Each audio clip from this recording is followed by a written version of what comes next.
अस्सलाम वालेकुम, मैं हूं रेहान तारिक और आप देख रहे हैं दस्तक। हुकूमत और तहरीक इंसाफ के दरमियान सियासी महाजराई पहले ही उरूज पर है, तहम अब एक नहायत हसास और संगीन मामले ने दोनों के दरमियान कशीदगी को एक नए मरहले में दाखिल कर दिया है। हुकूमत पाकिस्तान ने तहरीक इंसाफ पर इंतहाई संगीन नौयत के इल्जामात आयद करते हुए बरतानिया में होने वाले एक एहतजाज को रियासत पाकिस्तान के खिलाफ मुनज़्ज़म इश्तिआल अंगेज़ी करार दे दिया और मीडिया रिपोर्ट्स के मुताबिक बरतानिया के शहर ब्रेडफोर्ड में पाकिस्तानी काउंसिल खाने के बाहर होने वाले एहतजाज पर हुकूमत पाकिस्तान ने शदीद तशवीश का इजहार करते हुए इसका सख्त नोटिस लिया है। ज़राए के मुताबिक ये एहतजाज एक पाकिस्तानी सियासी जमात के बरतानिया में मौजूद ऑफिशियल सोशल मीडिया अकाउंट के जरिए मुनज़्ज़म किया गया, जिसके तहत मुजाहिरीन को पाकिस्तानी काउंसिल खाने के बाहर जमा होने की बाकायदा अपील की गई। एहतजाज के दौरान मुजाहिरीन की जानिब से चीफ ऑफ डिफेंस फोर्सेज और फील्ड मार्शल के खिलाफ नहायत इश्तिआल अंगेज़, काबिल एतराज़ और नफरत अंगेज़ ज़बान इस्तेमाल की गई। सूरत हाल उस वक्त इंतहाई संगीन रुख इख्तियार कर गई जब मुजाहरे के दौरान फील्ड मार्शल का कार बम धमाके में कत्ल करने की खुली और बराह रास्त धमकी दी गई, जिसे हुकूमत पाकिस्तान ने नाकाबिल बर्दाश्त करार दिया है। हुकूमती ज़राए का कहना है कि इस नौयत के बयानात और धमकियाँ किसी सूरत आज़ादी इजहार के ज़ुमरे में नहीं आती, बल्कि ये बराह रास्त दहशत गर्दी पर उकसाने के मुतरादिफ हैं, जो बैन अल-अक़वामी क़वानीन और सफारती आदाब की सरासर खिलाफ वर्जी है। हुकूमत पाकिस्तान ने वाज़ेह किया है कि किसी भी मुल्क की सरजमीन को पाकिस्तान के खिलाफ अदम इस्तेहकाम पैदा करने, तशद्दुद फैलाने या दहशत गर्दी को हवा देने के लिए इस्तेमाल नहीं होना चाहिए।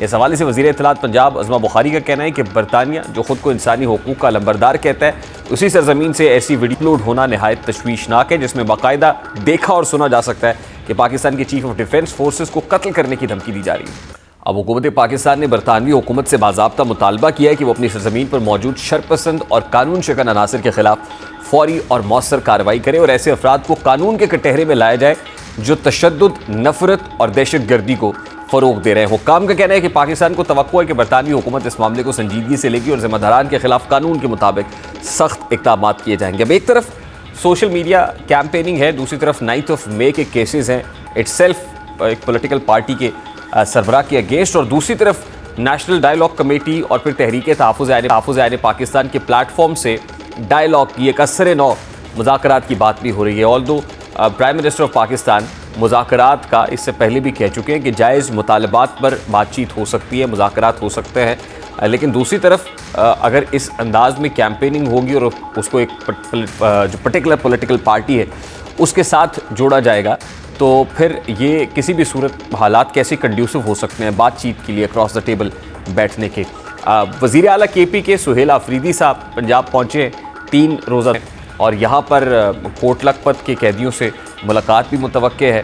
तहरीक इंसाफ ने सियासी दबाव बढ़ाने के लिए एक नई हिकमत अमली इख्तियार करते हुए स्ट्रीट मूवमेंट का आगाज़ भी किया। इसी सिलसिले में सुहेल आफरीदी साहब यहाँ डेरे डाले हुए और मीडिया रिपोर्ट्स के मुताबिक वज़ीर आला KP ने लाहौर के लिबर्टी चौक पर अवामी इज्तिमा मुनक्किद करने का फैसला किया है, जबकि वो लाहौर में 3 रोज़ा क़याम के दौरान पंजाब असम्बली में तहरीक इंसाफ के पार्लियामेंटेरियन से भी मुलाकातें करेंगे। और ज़राए के मुताबिक चीफ मिनिस्टर KP के सुहेल आफरीदी को पंजाब असम्बली में दाखिले की इजाज़त दे दी गई है, जबकि पंजाब हुकूमत ने उन्हें फुल प्रूफ सिक्योरिटी फराहम करने की हिदायत भी जारी कर दी है। बज़ाहिर पंजाब हुकूमत का ये रवैया लचक और बर्दाश्त का मज़र करार दिया जा रहा है, जिससे ये तासुर भर रहा है कि पंजाब हुकूमत सुहेल आफरीदी की सियासी सरगर्मियों की राह में कोई बड़ी रुकावट डालने के मूड में नहीं है।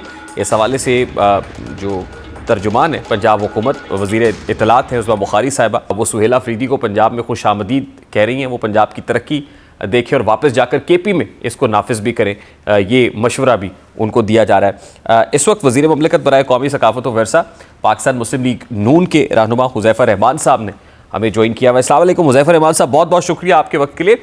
हुज़ैफ़ा रहमान साहब, सबसे पहले तो ज़ाहिर है बैरून मुल्क जो एक कैंपेनिंग है चीफ ऑफ डिफेंस फोर्सेस के against field marshal general Asim Munir साहब से मुताल्लिक जो कहा गया, अब ज़ाहिर है बड़ा अनजस्टिफाइड है, तो इस हवाले से गवर्नमेंट की फाइंडिंग्स क्या हैं? क्या कोई पॉलिटिकल पार्टी इसके अंदर मुलव्वस है? कौन लोग हैं? इस हवाले से गवर्नमेंट टू गवर्नमेंट कोई बातचीत हो रही है? क्या हुआ सर? क्योंकि इससे पहले भी हमने देखा कि एक्स्ट्राडिशन की, एक्स्ट्राडाइट करने की भी बातें होती रही वहाँ से कि कुछ लोगों को एक्स्ट्राडाइट किया जाएगा, यहाँ लाया जाएगा, फिर किसी ट्रीटी की बात भी हुई, तो उस हवाले से भी कोई पेशरफ नहीं हो सकी। अब ये हुआ है, अब हुकूमत इस पर क्या एक्शन लेने जा रही? जी बहुत शुक्रिया जी। पहली बात तो ये है कि जो आज हुआ है ये मैं समझता हूँ कि इंतहाई जो है वो गलत इक़दाम है और इसकी जितनी भी मज़म्मत की जाए कम है। और मेरे ख़्याल से इस इक़दाम के बाद जो हमारा बर्दाश्त का मादा है वो भी अब जवाब दे गया है।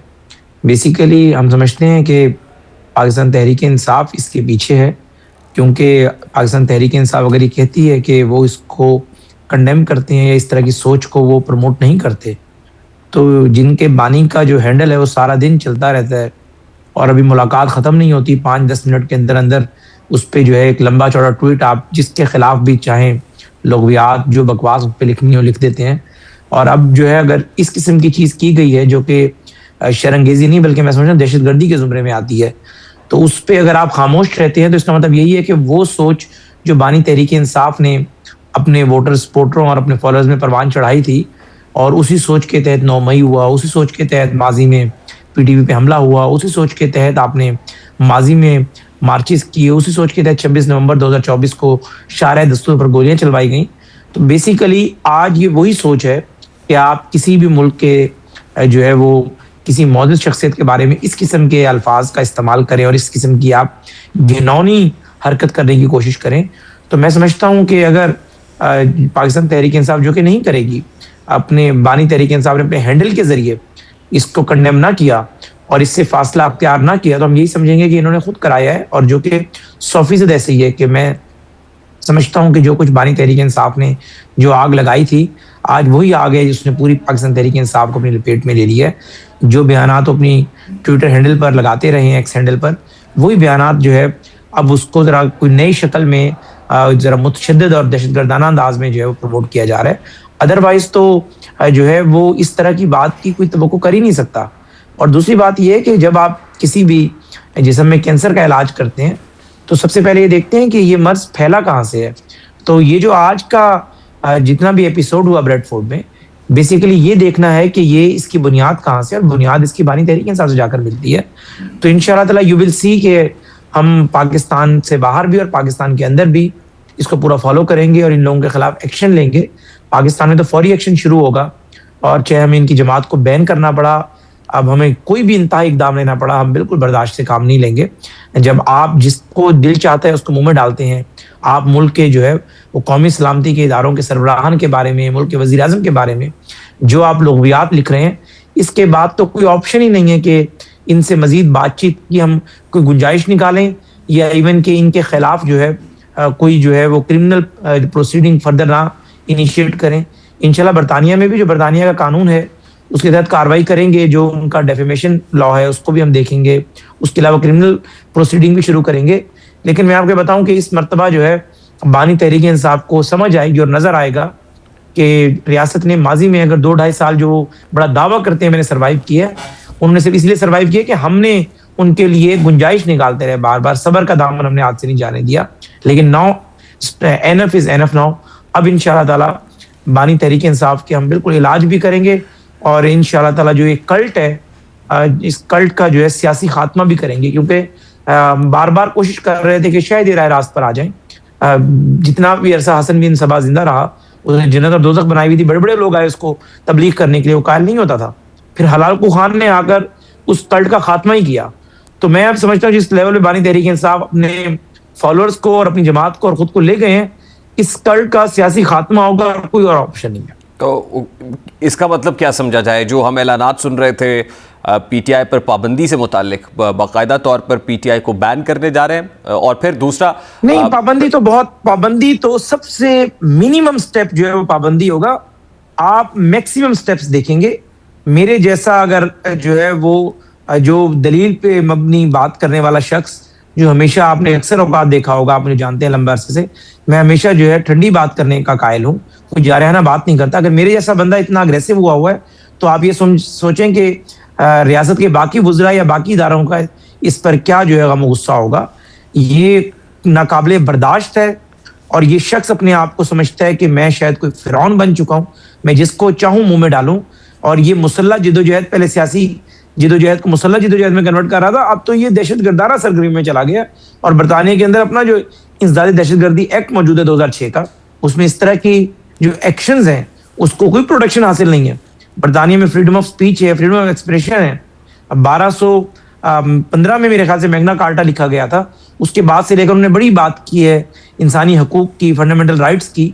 लेकिन कहीं पर भी ये नहीं है कि आप इस तरह की बकवास करें और आपको प्रोटेक्शन मिलेगी। बरतानिया में तो खैर फिक्स करेंगे, लेकिन जिसने ये हरकत की है, जिस खातून ने, वो तो सिर्फ एक पपेट है ना। असल तो जो उनका मंबा है, मेन शैतान तो यहाँ बैठा हुआ है अडियाला के अंदर। मैंने ज़बानें कभी इस्तेमाल नहीं किए। You can see my talk shows from last 7 to 8 9 months। मेरे ख्याल से कई सौ शोज होंगे, लेकिन मैं अब ये समझने पे जो है वो मजबूर हो गया हूँ कि ये शख्स जो है, इसको जो है आप किसी भी तरीके से पॉलिटिकल वे में हुज़ैफा साहब, ये काम तो जो है वो बरतानिया में हुआ है। इसके लिए तो ज़ाहिर है बराह रास्त तो हुकूमत पाकिस्तान बरतानवी गवर्नमेंट से बात कर सकती है, और इससे पहले भी मैंने जैसे कहा कि एक्स्ट्राडिशन ट्रीटी की बात होती रही कि होगी, और वो नहीं है हमारी बरतानिया के साथ, नहीं तो एक्स्ट्राडाइट कराया जाता। वहाँ पे क्या होगा ये तो बाद की बात। पाकिस्तान के अंदर आप क्या कह रहे हैं कि यहाँ पे लोगों के नाम क्या पाबंदी से हट के फोर्थ शेड्यूल के अंदर डालेंगे? नहीं, फोर्थ शेड्यूल भी बहुत मिनिमम स्टेज है। अच्छा। ये 9 मई के बाद जिस तरीके से इन्होंने सरवाइव किया, उस सरवाइव करने में रियासत के बड़े दिल का बड़ा किरदार था। वरना 4 दिन कार्रवाइयां हुई थी, 4 दिन बाद तो ये सारे लोग जो है हाथ पांव के अंगूठे लगाकर कह रहे थे कि हमारा तहरीक इंसाफ से ताल्लुक नहीं है। यास्मीन राशिद जैसे लोग जो है वो तहरीक इंसाफ छोड़ने पे तैयार हो गए थे। नेम एनीवन, यानी परवेज खटक, असद कैसर, सारे लोग ने प्रेस कॉन्फ्रेंस की। असद कैसर साथ बैठे हुए थे परवेज खटक के, बाकी लोग। लेकिन रियासत ने कहा नहीं, शायद सुबह का भूला शाम को लौटा है, तो उसे भूला नहीं कहते, गुंजाइश निकली। लेकिन जो आप बातें कर रहे हैं कि हम क्या करेंगे, देखिए बरतानिया के अंदर तो जो बरतानिया का कानून है उसके तहत भी कार्रवाई होगी। लेकिन जब कल्ट का खात्मा होता है, फिर ये नहीं देखा जाता कि हमारे पास क्या क्या ऑप्शंस मौजूद हैं। फिर आप खात्मा करते हैं कल्ट का, और इस फितने का सियासी खात्मा होगा और इसकी पॉलिटिकल एलिमिनेशन होगी। पाकिस्तान के पॉलिटिकल सिस्टम से एलिमिनेट होगा, क्योंकि ये इतना झूठा और खाइन शख्स है, ये इतना गलीज आदमी है कि ये इस किस्म की जबान इस्तेमाल करता है आपके मुल्क के जो है इंतहाई मोतबर ओहदों पे बैठे हुए लोगों के बारे में, सिर्फ इस वजह से कि मुझे वज़ीर आज़म नहीं बना रहे, सिर्फ इस वजह से मैं जेल में हूँ। और भाई तुम नई जेल काट रहे हो। इतनी जेल हमजा शहबाज साहब ने काटी है, इतनी जेल मियां नवाज शरीफ ने काटी है, इतनी जेल बेनजीर भुट्टो साहबा ने काटी है, इतनी जेल शहबाज शरीफ साहब ने काटी है। इस असैसिनेशन बर्दाश्त की जुल्फ़िकार अली भुट्टो ने, पीपल्स पार्टी ने आज तक इस तरह की बात नहीं की। उनकी लीडर शहीद हो गई रावलपिंडी में। जरदारी ने कहा पाकिस्तान खपे, भाई तुम को आसमान से उतरे हो। तो खैर आप देखेंगे, you will see he will be taken to the task। तो हुज़ैफा रहमान साहब, ये जो चंद रोज़ पहले वज़ीर आज़म साहब ने मुज़ाकरात की बात की थी, बातचीत की बात की थी कि दरवाज़ा खुला हुआ है और फिर जायज़ मुतालबात पे हो सकती, तो वो भी फिर स्टेप बैक करती है गवर्नमेंट उस बात से? नहीं, हम कोई स्टेप बैक नहीं कर रहे। आवाम के सामने है, अगर एक बंदा इतनी बदमाशी पर उतरा हुआ है और वो इस तरह की दहशत गर्दाना अप्रोच को प्रमोट कर रहा है और उसका वो बाइस बना है, और बेसिकली उसका ट्विटर हैंडल जो है उससे इब्तिदा होती है, और वो इब्तिदा जो है अप्रैल 2022 में होती है। तुम्हारा गुस्सा ठंडा ही नहीं होकर दे रहा। 3 साल हो गए, 4 साल होने वाले हैं, और उसकी इंतहा आपने आज देख ली है। तो हुकूमत ने कोई स्टेप बैक नहीं किया। हुकूमत तो खुलूस नियत से मुज़ाकरात करने आई थी, और अब भी हम मुज़ाकरात करेंगे। लेकिन अब मुज़ाकरात माइनस इमरान खान होंगे और माइनस बानी तहरीक इंसाफ। जो लोग बाकी मुल्क में सियासत करना चाहते हैं तहरीक इंसाफ के प्लेटफॉर्म से, हम उन्हें नहीं रोकेंगे। लेकिन जो बंदा भी रत्ती बराबर भी बानी तहरीक इंसाफ के साथ कतार में खड़ा होने की कोशिश करेगा, उसे ऐलान करने की कोशिश करेगा, उसके लिए सिस्टम में कोई जगह नहीं छोड़ी जाएगी। हुज़ैफा साहब, बड़ा सादा सा सवाल है। बानी PTI himself is behind the bars at the moment. जाहिर है उनके पास तो कोई एक्सेस नहीं है, ट्विटर की एक्सेस या मोबाइल फ़ोन की एक्सेस भी नहीं है, स्मार्टफोन। तो वो कैसे को बयानिया बना सकते हैं? वो तो खुद इस वक्त सिंगल आउट किए हुए पूरे सिस्टम से। तो वो लोग जो बाहर बैठे हुए बात आपने की, वो ये कैंपेनिंग कर रहे हैं। नहीं, आपने बड़ा बेनिफिट ऑफ डाउट दिया, और देना भी चाहिए। हमेशा कानून में भी बेनिफिट ऑफ डाउट मुल्जिम को दिया जाता है जिस पर इल्जाम लगाया जा रहा हो। बात सीधी सी है कि इन्होंने जो कुछ भी कर रहे हैं, जो नैरेटिव आप कह रहे हैं कि बना रहे हैं, वो बाहर बैठ के बन रहे हैं। तो बानी तहरीक इंसाफ अपने हैंडल के जरिए उसकी तरदीद कर दे, उनकी बहनें इसकी तरदीद कर दे। इन्होंने वो हैंडल भी तो नहीं है ना उनके पास। नहीं, उन्हीं के पास है। देखें, वो उनकी बहनों को पता है कौन चला रहा है। उनकी बहनों का मुसलसल उनसे राब्ता होता है। जब वो जेल से निकल कर आई, उनकी बहन को यह फिक्र नहीं थी कि मैं बकिया बहनों को उनकी खैरियत बताऊं या पार्टी को बताऊं कि ही इज फीलिंग वेल। उसने आकर क्या कहा, उसने पहले बैठ के बहनों के साथ खुसर पुसर की और पूरा एक लंबा चौड़ा ट्वीट तैयार किया और उनके हैंडल से लगा दिया। जब पार्टी ने कहा, बैरिस्टर गौहर जैसे लोगों ने कहा ये गलत काम हुआ है, तो उन्होंने कहा नहीं, हम बानी के साथ खड़े हुए हैं।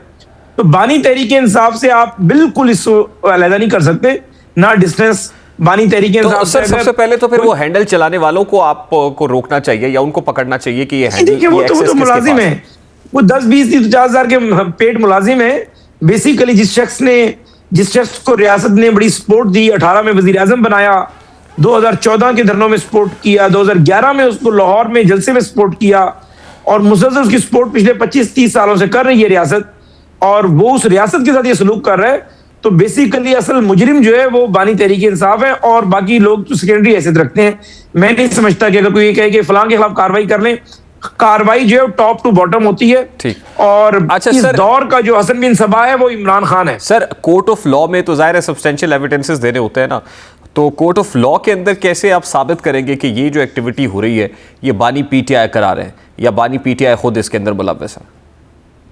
देखिए, मैंने आपको फिर ये बात की कि कल्ट का जो है वो खात्मा किया जाता है, और हम इसका सियासी खात्मा करेंगे। हमें इसके लिए स्पेशल लॉज मुतारिफ कराना पड़े, कुछ भी करना पड़ा वो हम करेंगे। हमारी कानूनी टीम बैठेगी, मैं खुद एक लॉयर, हम देखेंगे, गौर हौस करेंगे।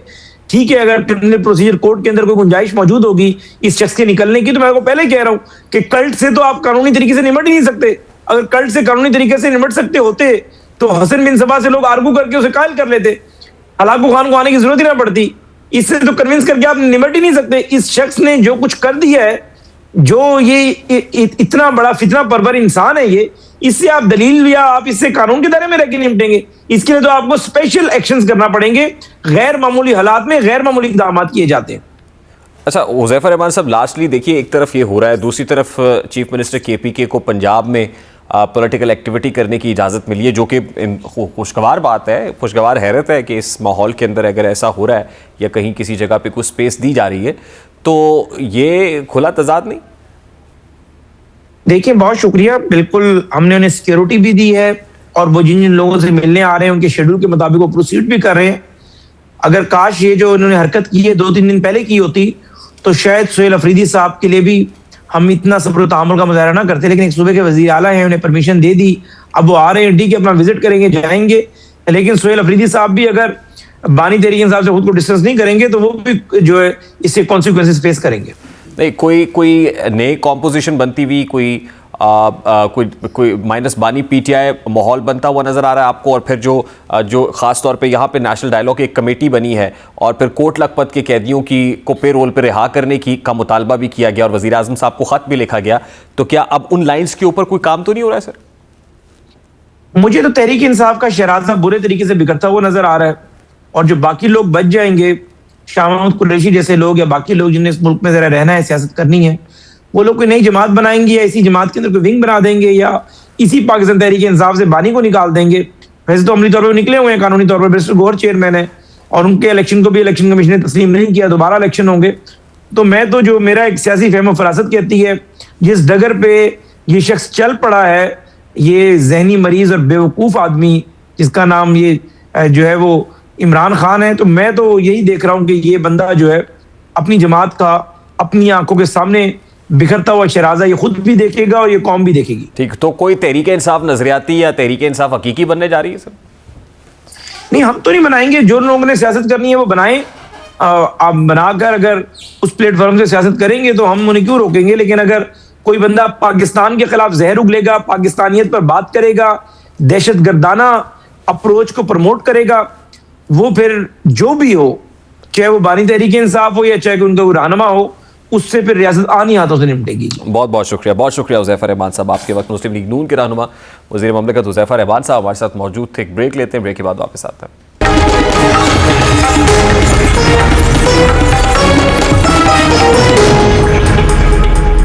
Welcome back. इस वक्त साबिक वफाकी वज़ीर और सीनियर सियासतदान मोहम्मद अली दुरानी साहब हमारे साथ मौजूद है। अस्सलाम वालेकुम दुरानी साहब, बहुत बहुत शुक्रिया आपके वक्त के लिए। दुरानी साहब, जब कहीं कोई बातचीत का, मुज़ाकरात का माहौल बनने लगता है तो वहाँ कोई ना कोई ऐसा इंसिडेंट हो जाता है, जैसा आज सुबह देखने में आया बरतानिया में, और एक ऐसा स्टेटमेंट और ऐसे नारे लगे कि जो यकीनन किसी भी सूरत जस्टिफाइड नहीं है। मैं रेफ़र कर रहा हूँ field marshal general Asim Munir साहब से मुतालिक जो कुछ कहा गया, और उसके बाद ज़ाहिर है गम गुस्से की एक लहर भी है। तो क्या पाकिस्तान तहरीक इंसाफ खुद ही अपने पाँव पे कुल्हाड़ी मार लेती है सर? बिस्मिल्लाहिर्रहमानिर्रहीम। इसमें तो उनका पुराना एक तजर्बा भी है और एक्सपर्टीज है कि वो कोई ना कोई ऐसा काम कर लेते हैं जिसका नुकसान उनको होता है या उनके मकसद को होता है या जमहूरियत को होता है। तो ये तो कोई मेरा ख्याल है नई बात नहीं है। लेकिन मुझे ये भी एक चीज़ का, मैं चूँकि मैंने फॉरेन अफेयर्स देखे भी हैं और इस मामले में मैं मीडिया को भी मैं जानता हूँ।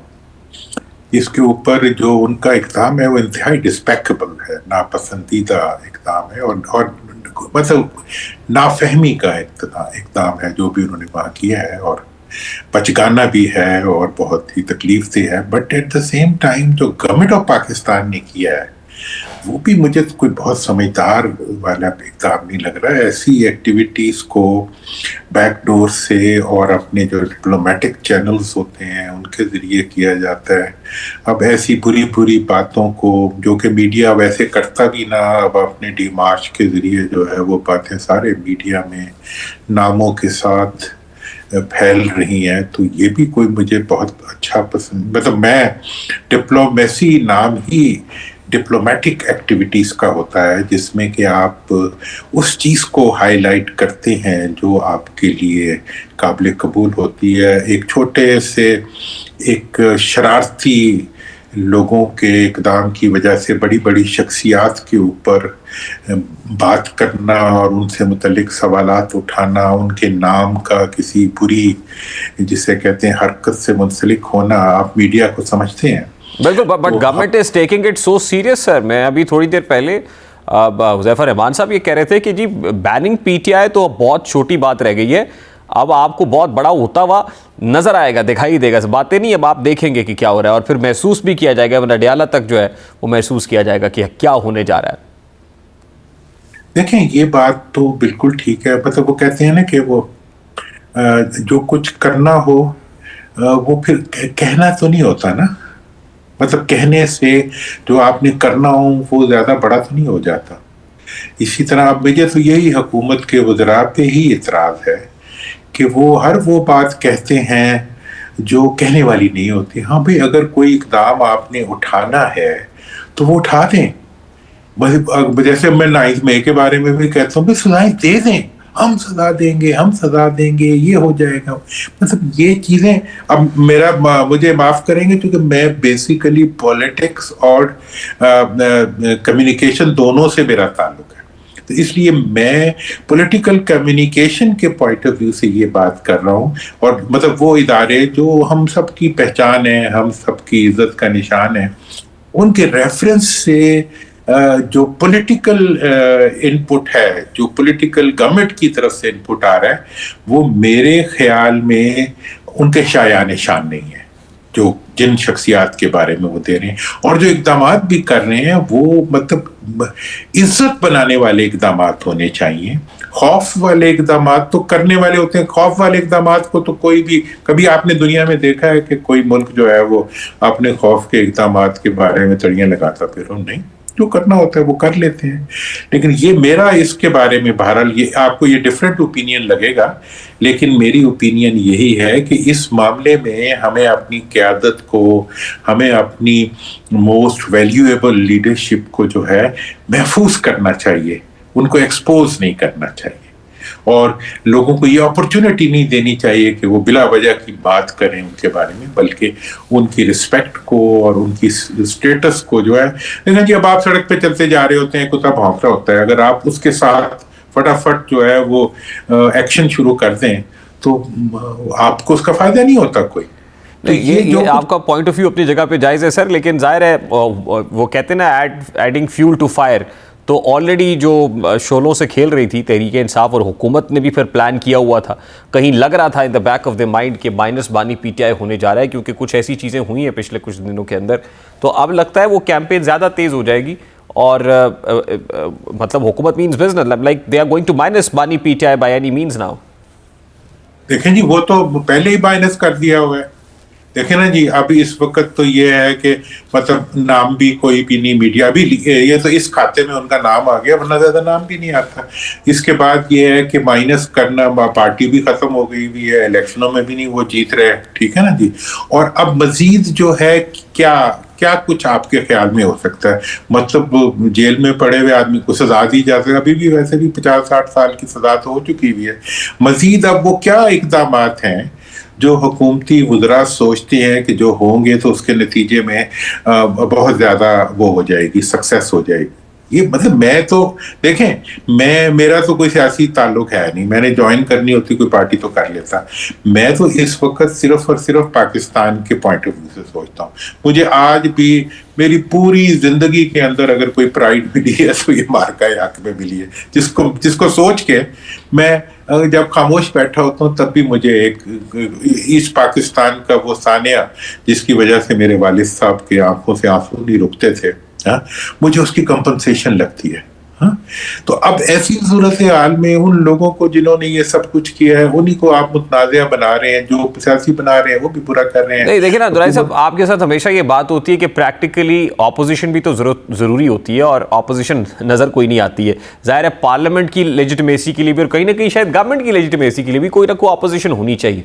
तो आपको नहीं लगता है कि ऑपोजिशन को जाहिर मिस कर रही है ना गवर्नमेंट भी, कि ऑपोजिशन है ही कोई नहीं, तो कहीं ना कहीं कुछ लोगों को इकट्ठा करके, जैसे शाहमूद कुरैशी साहब का नाम आ रहा है, फिर कोट लखपत जेल के अंदर जो कैदी हैं वो बड़ी इंपॉर्टेंस इख्तियार कर गए हैं। बाहर बैठे हुए कुछ लोग वज़ीर आज़म साहब को खत लिखते हैं, वो कहते हैं इनको पैरोल पे रिहा करें, और फिर को बातचीत वज़ीर आज़म साहब भी ये स्टेटमेंट दे देते हैं, ठीक है जी जायज़ मुतालबात के ऊपर बात हो सकती है।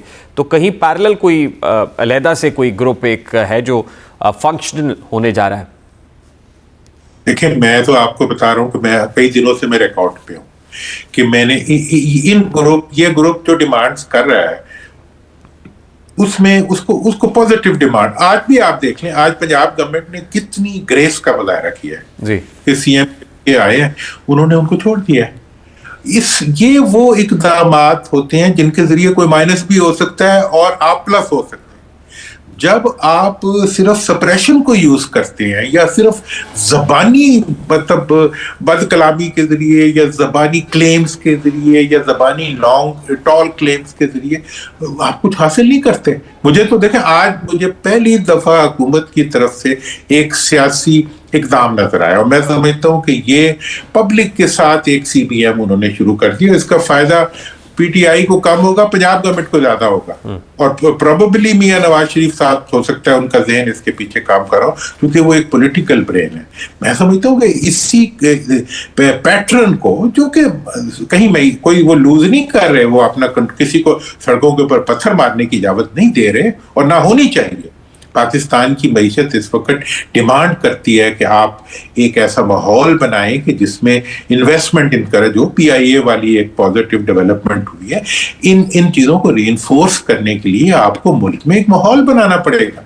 फेडरल गवर्नमेंट को भी इस तरफ आना चाहिए। अच्छा किया प्राइम मिनिस्टर साहब ने ऑफर की, उसके जबान में देखें TTA वालों ने माइनस इमरान खान कर दिया, उन्होंने अपना एक रोल प्ले किया।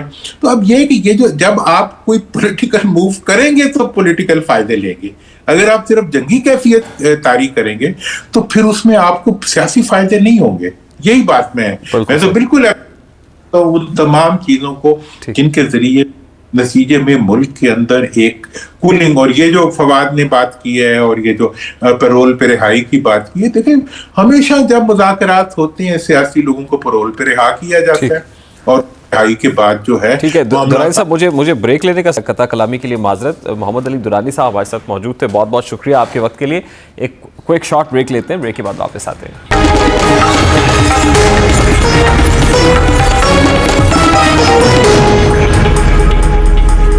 पाकिस्तान में क्रिप्टो माइनिंग के मुमकिना बाकायदा आगाज की खबरें ऐसे वक्त में सामने आई हैं जब मुल्क एक तरफ माशी चैलेंजेस, तवानाई के मसाइल और IMF प्रोग्राम की सख्त शराइत से गुजर रहा है, जबकि दूसरी जानिब डिजिटल मईशत में जगह बनाने की जस्तजू भी जारी है। इस हवाले से हुकूमत की जानिब से इजाफी बिजली को क्रिप्टो माइनिंग और AI डेटा सेंटर्स के लिए इस्तेमाल करने की तजवीज़ ने एक नई बहस को जन्म दिया है। क्या है ये कदम पाकिस्तान के लिए माशी निजात का जरिया बन सकता है या ये एक नया खतरनाक तजर्बा साबित हो सकता है? सबसे पहले ये समझना जरूरी है कि क्रिप्टो माइनिंग है क्या। क्रिप्टो माइनिंग दरअसल ब्लॉकचेन नेटवर्क पर लेन देन की तस्दीक का अमल है, जिसमें ताकतवर कंप्यूटर्स पेचीदा रियाजियाती मसाइल हल करते हैं। इस अमल के बदले में माइनर्स को बिटकॉइन या दीगर क्रिप्टो करेंसीज की सूरत में इनाम मिलता है। ये एक इंतहाई तवानाई इस्तेमाल करने वाला अमल है, जिसके लिए सस्ती, मुसलसल और वाफर बिजली बुनियादी शर्त समझी जाती है। दुनिया भर में क्रिप्टो माइनिंग इसीलिए उन ममालिक में मुंतकिल हो रही है जहां बिजली निस्बतन सस्ती और इजाफी हो। मुल्क की तनाजुर में देखा जाए तो इस वक्त मुल्क में बिजली की इजाफी पैदावारी सलाहियत एक बड़ा माशी मसला बन चुकी है। सीपैक के तहत लगने वाले बिजली घरों के बायस बिजली तो मौजूद है, लेकिन माशी सुस्त रवि के सबब तलब में इजाफा नहीं हो सका। नतीजतन हुकूमत को बिजली इस्तेमाल ना होने के बावजूद अरबों रुपए की कैपेसिटी पेमेंट्स की मद में अदा करने पड़ रहे हैं। ऐसे में क्रिप्टो माइनिंग को एक मुमकिन हल के तौर पर पेश किया जा रहा है, क्योंकि ये इजाफी बिजली को इस्तेमाल में ला सकती है और रियासती खजाने पर दबाव कम करने में मदद दे सकती है। अगर पाकिस्तान में क्रिप्टो माइनिंग का बाकायदा आगाज होता है तो इसके कुछ मुमकिन मस्बत असरात सामने आ सकते हैं। सबसे पहले आईटी और टेक्नोलॉजी के शोबे में सरमायाकारी बढ़ेगी, डेटा सेंटर्स, नेटवर्क इंफ्रास्ट्रक्चर और हुनरमंद अफरादी कुव्वत की तलब पैदा होगी। इसके नतीजे में रोजगार के नए मौके जन्म ले सकते हैं और पाकिस्तान आलमी डिजिटल मईशत का हिस्सा बनने के करीब आ सकता है। इसके साथ साथ क्रिप्टो माइनिंग के जरिए ज़र मुबादला हासिल होने के इम्कानात भी मौजूद हैं, जो कमजोर मईशत के लिए एक इजाफी सहारा साबित हो सकते हैं। ताहम तस्वीर का दूसरा रुख भी उतना ही अहम है। क्रिप्टो माइनिंग के खतरात को नजरअंदाज करना पाकिस्तान के लिए महंगा साबित हो सकता है। सबसे बड़ा खर्चा तवानाई का है, गो कि बिजली इजाफी है, लेकिन गलत मनसूबाबंदी की सूरत में यही सरगर्मी बाज़-औक़ात ग्रिड पर दबाव, ब्रेकडाउन और लोड शेडिंग में इजाफे का सबब बन सकती है। इसके अलावा अगर बिजली सस्ती रखने के लिए सब्सिडी दी गई तो IMF जैसे आलमी इदारों की जानिब से शदीद तहफ़्फ़ुज़ात सामने आ सकते हैं। माहौलियाती असरात भी एक संजीदा मसला है। अगर क्रिप्टो माइनिंग के लिए कोयले या दीगर आलूदगी फैलाने वाले ज़राए से पैदा होने वाली बिजली इस्तेमाल की गई तो यह पाकिस्तान के माहौलियाती अहदाफ और आलमी साख के लिए नुकसानदेह हो सकता है। इसके अलावा क्रिप्टो मार्केट की शदीद गैर यकीनियत और एक ऐसी सूरत हाल है जो एक बड़ा खतरा है। बिटकॉइन और दीगर डिजिटल असासों की कीमतें किसी भी वक्त तेज़ी से गिर सकती हैं, जिससे मुनाफा बख्श मंसूबा अचानक खसारे में बदल सकता है। यानी देखा जाए तो क्रिप्टो माइनिंग पाकिस्तान के लिए ना मुकम्मल निजात है और ना ही सरासर तबाही। ये एक ऐसा मौका है जो दुरुस्त पॉलिसी, शफाफ रेगुलेटरी फ्रेमवर्क, तवील मुद्दती मनसूबाबंदी और ग्रीन एनर्जी के इस्तेमाल के बगैर खतरनाक तजर्बा बन सकता है। अगर हुकूमत ने इस शोबे को संजीदगी, शफाफियत और कौमी मफाद को सामने रखकर आगे बढ़ाया तो ये डिजिटल मईशत की जानिब कदम साबित हो सकता है, वरना दूसरी सूरत में ये वक्ती फ़ायदे के बाद तवानाई और मईशत के लिए नए मसाइल भी पैदा कर सकता है। ब्रेक लेते हैं, ब्रेक के बाद वापस आते हैं, एक और इंपॉर्टेंट इशूज़ पर बात करेंगे। इस ब्रेक के बाद हमारे साथ रहिए।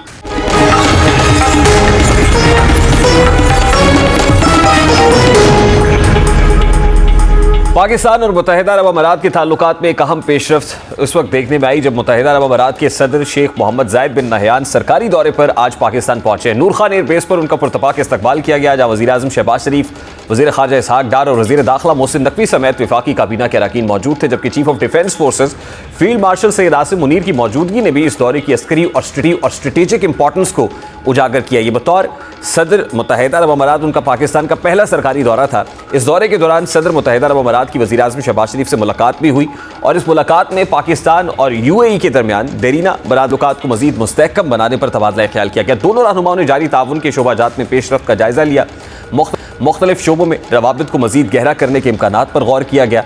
दोनों फरीकैन ने माशी ताउन, सरमायाकारी, तवानाई, इंफ्रास्ट्रक्चर की तरक्की, IT, टेक्नोलॉजी और अवामी रवाबित के फ़रोग की अहमियत पर जोर दिया, जबकि दो तरफ़ा तिजारत में इजाफे पर भी इत्तफाक किया गया, जिसमें दोनों ममालिक के लिए बाहमी मफाद के वसी इम्कानात मौजूद हैं। अब मुत्तहिदा अरब अमारात के सदर का ये दौरा एक ऐसे वक्त में पाकिस्तान आलमी सतह पर अपनी शनाख्त को असर नौ मुस्तहकम कर चुका है। हालिया बरसों में पाकिस्तान ने दाखिली सलामती, सफारती तवाज़ुन और माशी नज़्म ज़ब्त के हवाले से नुमाया पेशरफ्त की है, जिसके नतीजे में आलमी बरादरी में पाकिस्तान के बारे में एतमाद की फ़ज़ा बहाल हुई है। बैनुल-अक़वामी फ़ोरम्स पर फ़ाल किरदार, ख़ित्ते में ज़िम्मेदार रियासत का तशख़्ख़ुस और मुतवाज़न खारजा पॉलिसी ने दुनिया को ये वाज़ेह पैगाम दिया है कि पाकिस्तान महज़ एक बहरान ज़दा मुल्क नहीं है, बल्कि एक उभरता हुआ और अहम इलाकाई खिलाड़ी है। ऐसे में UAE के सदर का पाकिस्तान आना इस आलमी तासुर की अमली तौसीक है कि पाकिस्तान को अब संजीदगी से लिया जा रहा है और अहम आलमी और इलाकाई फ़ैसलों में इसका किरदार नज़रअंदाज नहीं किया जा सकता। अब शेख मोहम्मद जायद बिन नहयान के पाकिस्तान के दौरे की टाइमिंग गैर मामूली अहमियत रखती है। ज़ाहिर है आलमी सियासत इस वक्त तेज़ी से बदल रही है।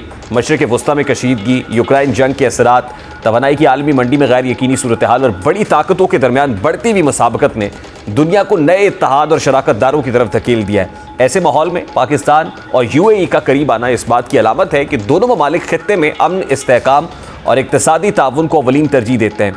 सफारती माहिरीन के मुताबिक मुत्तहिदा अरब अमारात के सदर के दौरे पाकिस्तान से पैगाम जाएगा कि पाकिस्तान किसी एक ब्लॉक का हिस्सा बनने की बजाय बाहमी मफाद और एहतराम पर मबनी ताल्लुकात दे रहा है। शेख मोहम्मद जायद बिन नहयान का ये दौरा इसलिए भी गैर मामूली इंपॉर्टेंस रखता है कि इससे कबल मुत्तहिदा अरब अमारात की जानिब से पाकिस्तानी शहरियों के लिए वीज़ा पाबंदियों से मुताल्लिक मुख्तलिफ कयास आराइयाँ गर्दिश कर रही थी और इन अफवाहों ने अवामी सतह पर तशवीश को जन्म दिया था, क्योंकि लाखों पाकिस्तानी UAE में रोज़गार, तिजारत और सरमायाकारी से वाबस्ता हैं और दोनों ममालिक के मईशतें इंसानी वसाइल के तबादले से गहरी तौर पर जुड़ी हुई हैं। ताहम शेख मोहम्मद जैद बिन नहयान का खुद पाकिस्तान का दौरा करना इन तमाम कयास आराइयों को अमली तौर पर रद्द कर देता है और ये दौरा वाज़ेह पैगाम देता है कि पाकिस्तान और यूएई के ताल्लुकात किसी आर्जी मसले या इंतज़ामी फ़ैसले से मुतासर नहीं होते, बल्कि इनकी बुनियाद दहाइयों पर मुहित एतमाद, भाईचारे और मुश्तरका मफादात पर है।